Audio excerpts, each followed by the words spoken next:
we just got done watching AEW Redemption, and this is the first time they ran this pay-per-view, and this is probably going to be a card that a lot of people are a little bit 50-50 on. I feel like the beginning started off really strong. We'll get into that shortly, and the end was also very strong. And I feel like the middle, it depends on what kind of person you are. If you're going to like it, if you like the people in the matches, it's going to kind of depend on that, on how much you enjoyed it. But I really enjoyed the show. I thought it was fun pretty much from front to beginning, outside of one or two things maybe. But yeah, I enjoyed my time. What about you? Yeah, this show, it was definitely a good one. I think in terms of what it was supposed to be, we have a lot of title changes on this card. We have a lot of build going forward into the next few weeks and going into All In season, which is obviously the biggest show. So this was never going to be too monumental of a show, but it served a good purpose, and I think it did its job very well. Yeah, we definitely needed this pay-per-view to kind of let the title switch hands right before All In to lead to some different matches because of some, we had injuries to Willow Nightingale where she had to kind of relinquish the title. Now she is getting a better title in return that we'll talk about shortly. But yeah, a very exciting pay-per-view, but we're going to start off with the first match of the night, and it was kind of surprising that they started with this one because they started with the 6-way ladder match to determine the AEW International Champion #1 contender, and Speedball Mike Bailey came out on top, defeating Jack Perry,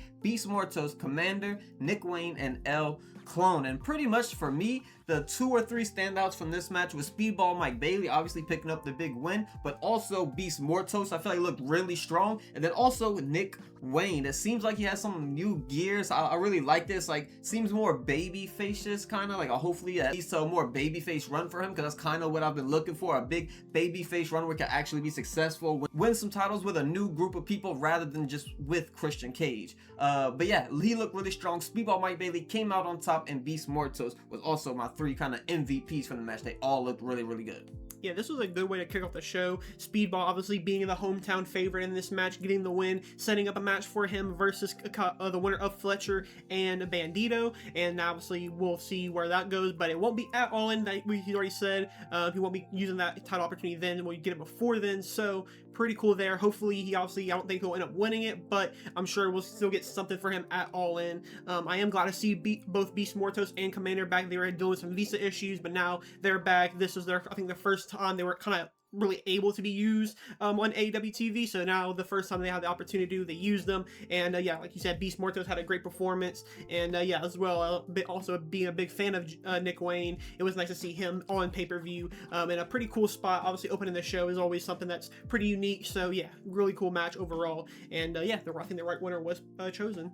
And I feel like Beast Mortos might have got some kind of fashion advice from Mercedes Moné potentially, because he did come out with a brand new mask. It's kind of the same thing, but just minus the horns and a little bit less thick, and it was kind of gold and shiny glitter, maybe not glitter, maybe it was like diamonds or something, I'm not too sure, but it was pretty shiny and stuff, and it looked pretty cool. I liked it. It's definitely better than the previous match, which I kind of criticized in the past that I didn't really like that much. But yeah, I really liked it. Hopefully we see a lot more Beast Mortos in the future, but shouts out to Speedball Mike Bailey because he put on an amazing performance right at the beginning of the match, starting it off with a moonsault off the ladder to the stage on top of pretty much everyone involved in the match. And yeah, he just put on a really good performance. And then for the second match on the night, we had the Young Bucks defeat the Death Riders, being Jon Moxley and Will Ospreay. And this is potentially one of my favorite matches on the night, top 2 or 3. And this was really good. Obviously the Young Bucks and tag team action is always going to be very interesting, very cool, and it was no different from this match. There was a little bit kind of confusion between the Death Riders when Will Ospreay accidentally hits Jon Moxley off the top rope, but it looked like maybe like a hidden blade or like a clothesline. I'm not really exactly sure what it was, but yeah, he accidentally hits him. There was a moment where Jon Moxley wanted him to beat up Nick Jackson, I believe, was in the middle of the ring all beat up, and the match was pretty much over at that point, and Jon Moxley wanted Will Ospreay to kind of finish the job, and he didn't get himself to do it, couldn't get himself to do it, and that pretty much led to the Young Bucks getting the win at that point. But yeah, a little bit of that, and that plays out into the main event that we'll talk about as well. Yeah, this match was a little bit weird. At the start, you had Nick Jackson and Will Ospreay in the ring, and they kind of collided heads. At first, we both kind of thought it was real, and they maybe like actually got a little bit dizzy from it, or maybe they unfortunately would have been concussed. It doesn't seem like that because obviously both continued to finish the match. But it did set up that part where you're mentioning with Moxley and Ospreay, where Moxley's kind of telling like, "Hey, we need to finish them off, put them down. Who cares about how healthy they are, how much are your friends and stuff like that." And obviously, Ospreay being the guy he is, he kind of denies it a little bit. Yeah, it's interesting to see where we'll see Ospreay kind of go with that Death Riders for the later part of the night. But yeah, the Young Bucks to get the win here. I was a little surprised because, like I said, Matt Jackson had to step in for that time where Nick was out, and he took a lot of beating down. But in the end, Young Bucks come out on top, the greatest tag team in the world, gets a big win, and obviously this is going to be their big claim to go after the tag team champions, whoever it is at the end of the night at All In. Yeah, Young Bucks back at the top of the tag team division, obviously without being the champions. And then for the third match, we have Kyle Fletcher defeating Bandito. Now this was, I would say, a little bit expected. I didn't necessarily think Kyle Fletcher was going to lose going into this match,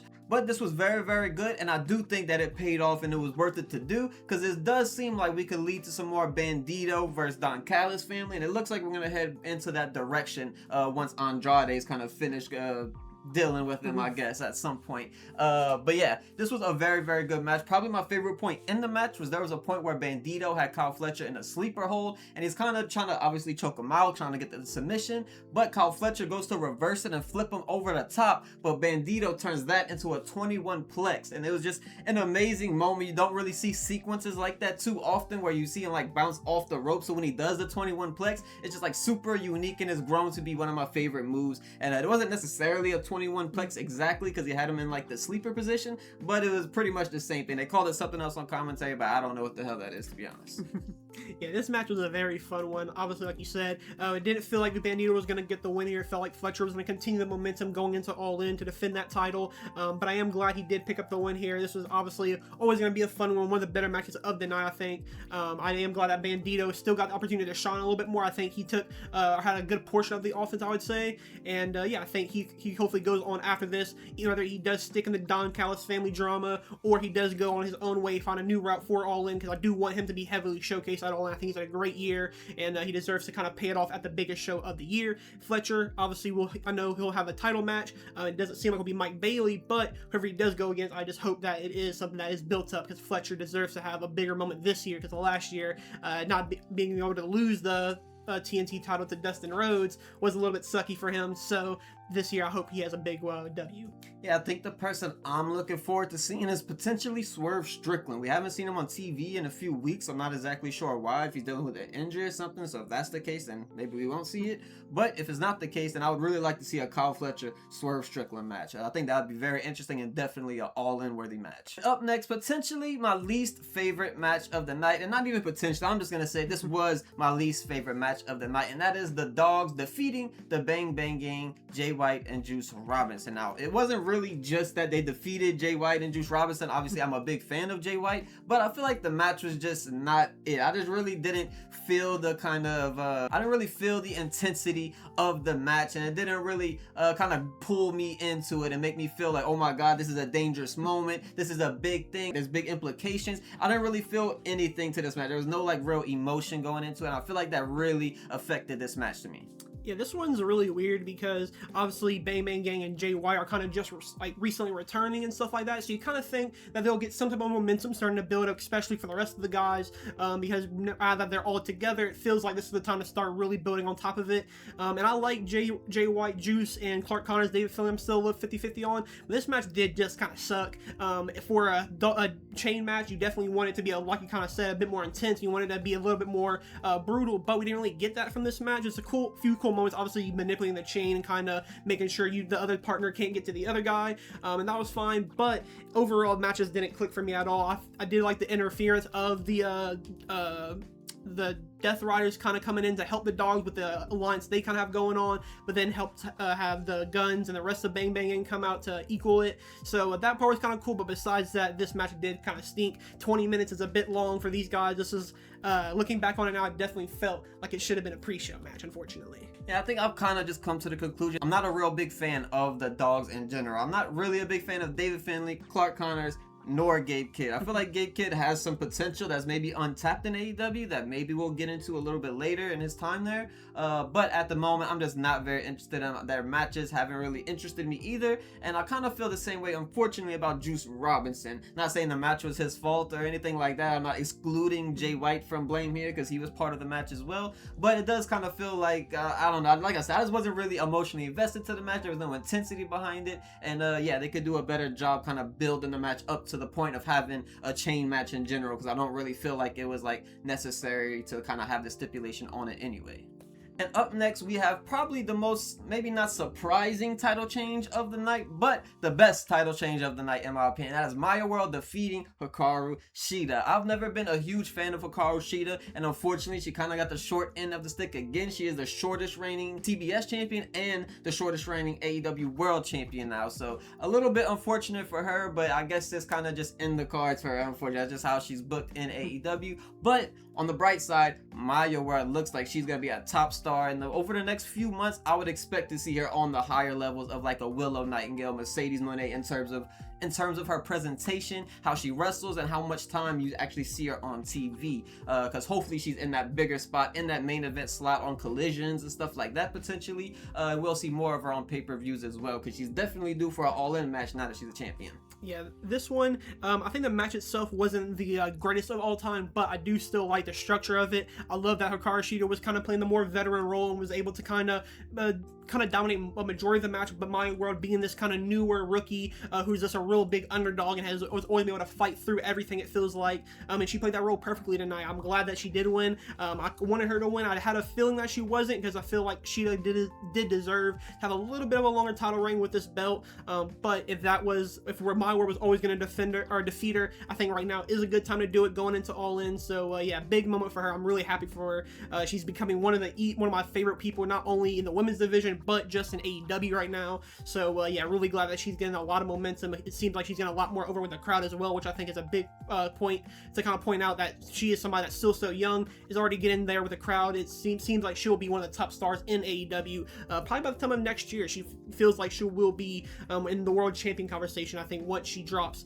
this TBS champion. Yeah, I think by the time we get to All In next year, she'll definitely be in world title conversations 100%. The only thing I will say to AEW and Tony Khan, if anyone just so happens to see this, is don't forget about High-End either. She is very, very good. I've seen some of her independent matches on DPW, things of that nature, and she is very, very good, and I think she is on that same level as a Maya World. So hopefully she gets a couple opportunities to kind of elevate herself as well. Maybe she has some kind of heel turn on Maya World to make her like a little bit more interesting and have kind of some kind of character development. But that's something that you could do with High-End that could be very big as well. And for another match that unfortunately I didn't really follow along with and didn't really like, and maybe it's just a tag team division thing at this point, that is going to be Cajun Cope defeating the Death Riders. Now, the beginning of the match was a little bit boring, and I didn't really like it, to be honest. Kind of the first probably like 7 to 8 minutes of the match, somewhere around there, I didn't really enjoy. But once we started heading towards the end of the match, I feel like they booked that really, really well. The way they booked it with Cage with Christian kind of holding down Claudio as he was trying to get in to save Pac for the submission win, but didn't get it in time. Christian helps him and he does get it. But yeah, just a big surprising win, because I was kind of during the match expecting them to lose, even though I did predict them to win going into it, to go into All In and everything. But during the match, I was definitely feeling like maybe the Death Riders are actually going to win this match. Yeah, this one definitely wasn't the greatest of matches. I did expect a little bit more. I feel like we're getting the same kind of hits with Cajun Cup, is that one of them is going to get taken out pretty early on. The other ones have to go on a little bit of a run for quite a while until the other person's healthy. They get a hot tag. The other team will kind of get one more strike to kind of maybe put it away. But in the end, Cajun Cup get the job done. Retain. Obviously, I think that's the right call here. I don't think many people wanted to see Claudio and Pac as your new tag team champions. But now we will see Cage and Cope versus the Young Bucks at All In. It was officially announced after they had their little stare-off after the match. So that's obviously something cool. I think that could probably be their best match. We've seen the match with FTR with Cage and Cope. That one was pretty fun. I think this one will be just as good, if not better. Yeah, and the potential of this All-In match gets even better because there's all these WWE tag teams that are on the market now, and they have a Detroit show in AEW this Wednesday, so everyone's kind of predicting that Motor City could show up. Potentially the New Day shows up, so there's names that you can add to the match to make it even bigger, even grander, and kind of add those names to it. Because on this night, I was definitely expecting someone to show up at different moments, because there are different moments where they had like post-match interviews or post-match kind of confrontations between each other, and I was kind of expecting someone to show show up at different points, and just never happened. No people showed up. There was no debuts or anything. So I'm definitely expecting a All In big surprise. So I don't know if that's gonna happen before All In and that first match will be actually at All In, or if they'll just debut at All In and just make it a big moment there. But the doors are wide open for all these teams now after their contracts are up, and yeah, I'm very excited to see what this AEW tag team division looks like in a few weeks. And potentially just a match that was just a little bit unnecessary. I feel like we've seen these people fight previously to this match, and they had some decent matches, but it was nothing kind of out of the blue, like crazy or anything. But it was the Painmaker, Chris Jericho versus Tommaso Ciampa. Now this was kind of the re-debut of the Painmaker, and it was just a little bit you know, he had some eyeliner on his eyes. That's what it is, guys. He had some eyeliner on his eyes, and he had a little bit cooler of an entrance, I guess. But, you know, Tommaso Ciampa probably actually had the cooler entrance, if I'm being honest, because I really like the theme song. The crowd really loves it. They're behind him a lot, even though he's a heel for whatever reason. But, yeah, it just works with whatever they're doing with Tommaso Ciampa. So I really enjoyed his parts of the match. There was parts of this match that was brutal, and that was the kind of cool parts of it, when you seen the mirror get involved, when you seen the mirror with the barbed wire get involved. Chris Jericho gave him the body slam onto the table, and his arm got caught in the barbed wire. That was a pretty nasty just moment, and it felt like, damn, I'm kind of happy they switched the camera to the side where you can't see what was going on, because I'm sure it was probably really painful with whatever the hell was going on behind that table. But yeah, this was a brutal match. It was cool at moments, but I just feel like maybe they got a little bit too much time, maybe a little bit overbooked, and yeah, I didn't really enjoy this. Definitely could have just been a Dynamite or Collision match to me. Yeah, I think this match for me, I did kind of enjoy. I think it's one of the better Chris Jericho matches that we've seen in quite some time. I think the only problem I'll have is just be with time. I think it could have definitely been a lot shorter. I do think in the hardcore wise, it definitely had a lot of cool moments. One thing I think is always funny is that Chris Jericho feels like when it's always on pay-per-view, he's gonna bring out a mystery bag. Not only did he have one, he had two, but he doesn't have two bags. He had two items that he had over in a sheet, which ended up putting mirrors that he would end up using throughout the match. And I think he had a third one that he didn't get to use at any point. But yeah, it's been lots of little funny thing. But yeah, this match was pretty solid. I love the little simple things of Tommaso Ciampa pulling out the trash can. He pulls out a hockey helmet and the stick, and then he pulls out a Bruins jersey in Canada. Definitely got a big reaction there. The crowd didn't like that one. But then obviously Jericho coming back out, taking off the hoodie, and yeah, kind of destroying him there. But yeah, pretty fun match, I'd say, for Chris Jericho. I'm glad that Tommaso Ciampa is getting the time to kind of showcase. He's wrestling with guys I'm sure he wanted to wrestle with. I know Jericho isn't in his prime anymore, but it's still a big name, still gets you on TV. Glad that Tommaso Ciampa can kind of be done with this now and focus on big things going into the All-In season. Yeah, potentially a Tommaso Ciampa, Kyle Fletcher All-In match could be interesting. Maybe do like a fatal 4-way triple threat match with it and add a couple more people. There's definitely a whole lot of directions you could go with Tommaso Ciampa, especially since he's actually just like over in AEW, just completely different from the kind of vibe he had in WWE. You could do a lot more different things, so maybe a little bit more unique with your booking of him. And also, one more thing I wanted to bring up was they had a cool moment with the hockey puck or with the hockey sticks and the hockey mask and the helmet, all that type of stuff. But they also brought out the hockey pucks that had tacks glued to them. And that was also just another one of those brutal moments, because it looked like that shit hurts like hell when you land on that with their kind of facial expressions that they made when they actually used it. I was like, damn, that's like an actual like nasty spot. But yeah, I just wanted to add that last kind of part in here. And for the AEW national title, we have Andrade defeating Mark Davis and winning that title. Now, this was a big win. Obviously, you know, we would probably prefer him to win a different title, a bigger title, a better title, but I would definitely settle for this title. It felt like a big moment whenever he won it. I was very happy. I'm glad that he was happy to win, or at least he looked like it on camera and everything. And yeah, the match definitely, I feel like maybe it could have been a little bit better. Maybe some of the time from the other matches that I didn't like, you could have added to this one, and maybe it would have kind of added to the ending to this match, because it did kind of feel like it came out of nowhere. But I feel like if I had more time, this could have been an amazing match, because they were starting to cook right towards the end, but unfortunately that's kind of paused and it hit the finish, and it was just over pretty abruptly, in my opinion. But I really did enjoy it. Andrade is your champion, and now we're gonna see what he could do as far as the Don Callis family, because I'm sure Okada and things of that nature aren't gonna like that. So potentially Okada will be going after Andrade, in my opinion. Yeah, this match was pretty fun. I just love Andrade. He has been on an incredible run from this run compared to his first AEW run is like completely night and day. And even when he was in WWE or when he came back to WWE, even that he's completely different from that. He feels like a true star now in the company. Obviously, he's on the MJF level, but I feel like he's one of those guys that everybody's starting to become a huge fan of. Obviously, he has the little silly thing with how you know, but I think he is becoming a fan favorite to many, not because of just how funny he is, but also he's been incredible in the ring, giving you banger matches pretty much every week when he's around. And here with Mark Davis is no different, another banger here. And him becoming a champion, like you said, I wish he would have been a better champion, but with the list of champions we have right now, it's really hard to pick who I would want him to defeat. So yeah, I think AEW has a great selection of champions right now. Now adding Andrade to the mix, it makes it just a little bit better now.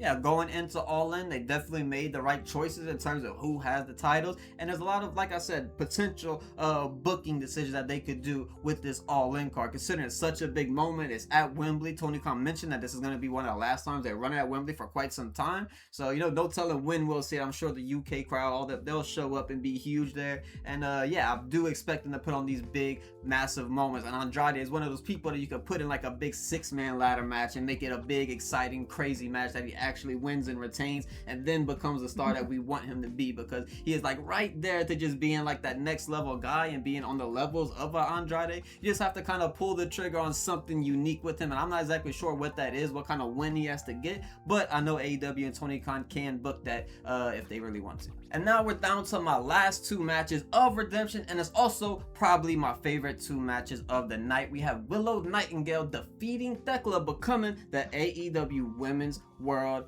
Champion. Now this was a big, huge moment. This is a moment that people have been waiting for literally since Willow became popular, like what, 3 years ago, maybe even 4 years ago at this point, where she kind of just elevated her game and just been better in AEW, and now she did it. She finally did it.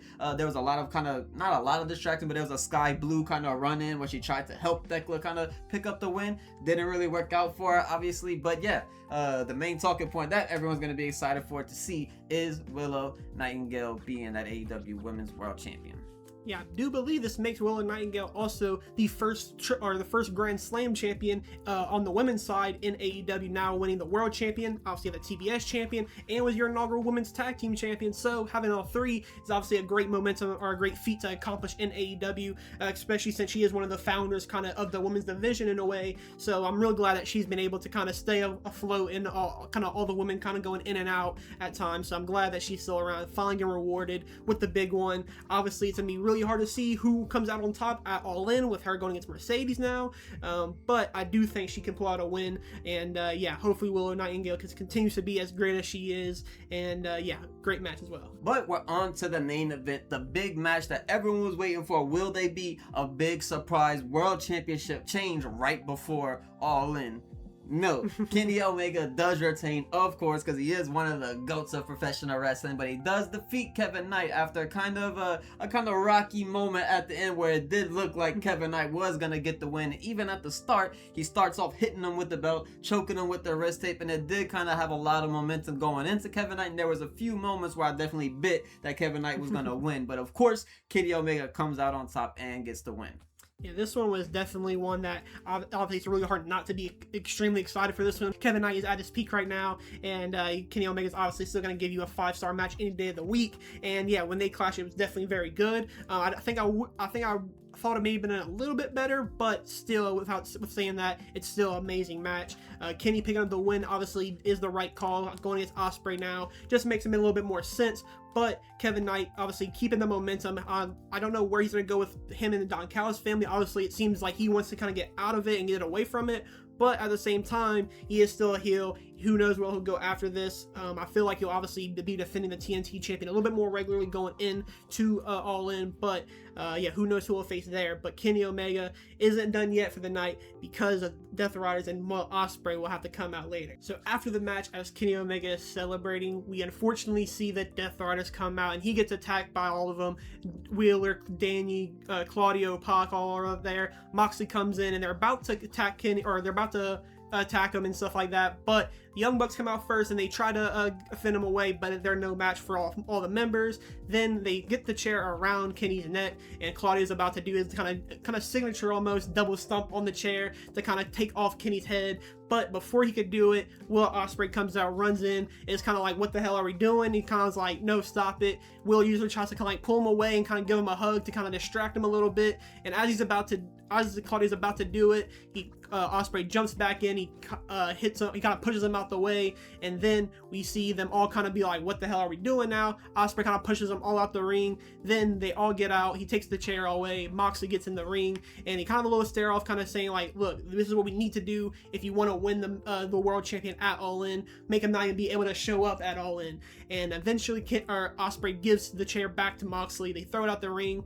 but Moxley gives him the bag, and he's like, look, this is what you got to do. If you're not going to do the chair thing, we got to do this. And Ospreay looks at it, gets the bag, he goes to Kenny, he's about to do it, he's really contemplating it, but then he rips it away, turns back on Moxley, hits him with a form, knocks him out the ring. Moxley goes crazy, and all the other Death Riders are trying to get back in the ring to attack him. Moxley's like, alright, no, you don't want to do that? We'll see what happens now. But we have Ospreay making an enemy now out of the Death Riders. He kind of gets Kenny back on his feet, they kind of shake hands, he gives him the belt, but as they're both celebrating on the corners, Kenny Omega out of nowhere gives him a one-winged angel, takes Ospreay down, knocks him down. Young Bucks get back in the ring, and they're like, what the hell, like this is what we're doing now? Like I didn't think you were gonna do this. I thought this is what he was gonna do.